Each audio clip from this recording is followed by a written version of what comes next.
अस्सलाम वालेकुम, कैसे हैं आप सब। Welcome back to my channel. India जो भी खैर मैच खेल रहा है बहुत ही आउटस्टैंडिंग खेल रहा है, आउटस्टैंडिंगली विन कर रहा है और हर मैच के बाद कुछ ना कुछ कंट्रोवर्शियल चीज़ ज़रूर स्प्रेड होती है या उस पर ज़रूर बात होती है। अगर तो हम जो बांग्लादेश के अगेंस्ट जो वाइड नहीं दी गई थी उसके हवाले से बात करें तो जब भी यही बात थी कि वो that was clear wide ball और उसे वाइड नहीं दिया गया था कि जो विराट कोहली की सेंचुरी है कि उससे कंप्लीट नहीं होती और जो भी खैर रीज़न से तो क्लियर वाइड बॉल अव्वल तो एम्पायर ने नहीं दी थी। खैर उसके हवाले से भी हमने बात की थी यहाँ पे कि भाई एम्पायर को दे देनी चाहिए थी और कोहली ने तो वैसे भी उसके बाद 6 हिट कर ही लिया था तो उनकी सेंचुरी इस वाइड को देने के बाद भी हो ही जाती। बट स्टिल है कि चलो ये तो एक कंट्रोवर्शियल थी कि वाइड नहीं दी गई, बहुत बात हुई। इसके बाद जो हुआ था, जो लास्ट आई थिंक मैच हुआ था अगेंस्ट श्रीलंका, उस पे खैर पाकिस्तानी हसन रज़ा साहब थे, उन्होंने कहा था कि भाई इंडियन बॉलर्स को कोई दूसरी बॉल दी जा रही है जो कि बहुत ही ज़्यादा है कि स्पिन हो रही है, बहुत ज़्यादा स्विंग हो रही है। तो खैर उसके हवाले से तो आई डोंट एग्री कि ऐसा कुछ भी नहीं है। खैर ये उनकी खाम ख्याली है, जो भी खैर जिस भी फ्रेम ऑफ माइंड में उन्होंने ये कहा होगा आई डोंट नो, बट है कि आई डोंट थिंक इस तरह का कुछ है, इतनी खुल्लम खुल्ला कुछ नहीं होता है। और बॉल तो ऑब्वियसली वही है, बट या अच्छी परफॉर्मेंसेज दी जा रही हैं और है कि अच्छी सीम एंड स्विंग हो रही है, अच्छी टारगेट हिट्स हो रहे हैं।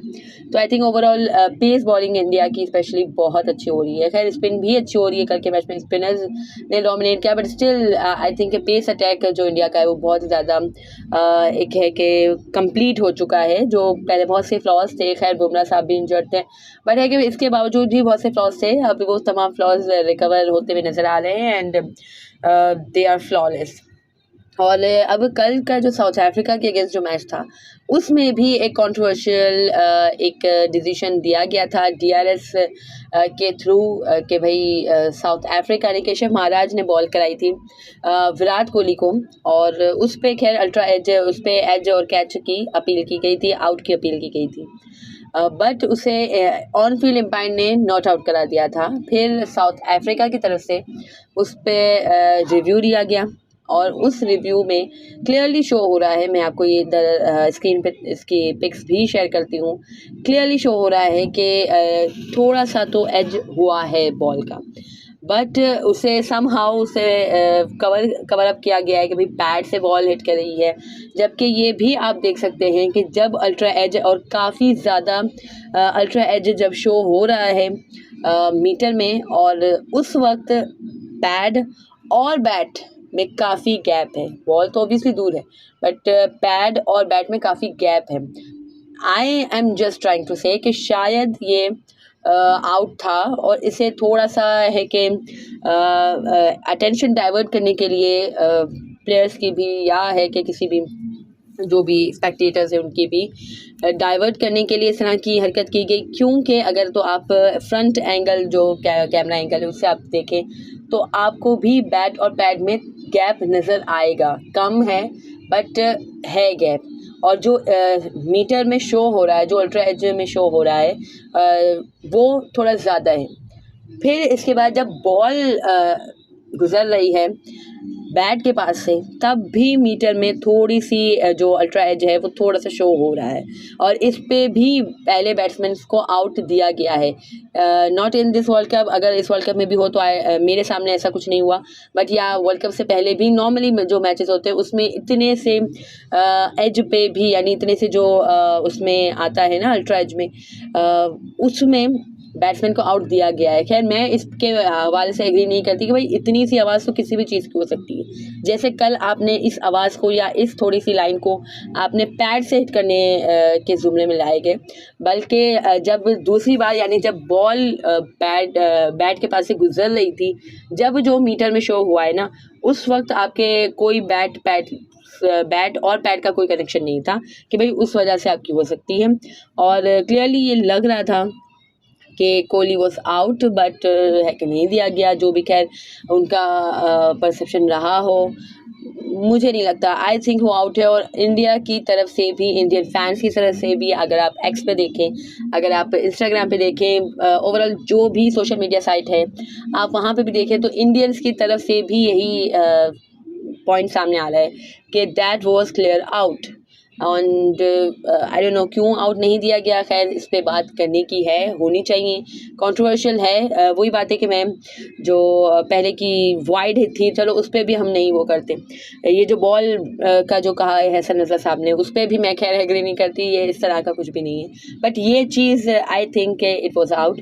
और खैर डेविड मिलर का जो आउट था, उस पर भी जो रविंद्र जडेजा की बॉल पे डेविड मिलर को एलबीडब्ल्यू की अपील की गई थी, और फिर है कि फिर रिव्यू लिया गया, और रिव्यू में जबकि बॉल रिलीज़ होने मतलब बॉल रिलीज़ हुई है, बॉल पिच हुई है, इसके बाद बॉल ब्रेक हुई है, बट जब मीटर उसमें बताया जा रहा है, रिव्यू में बताया जा रहा है, तो वो फिर बॉल स्ट्रेट जाके हिट कर रही है स्टंप को।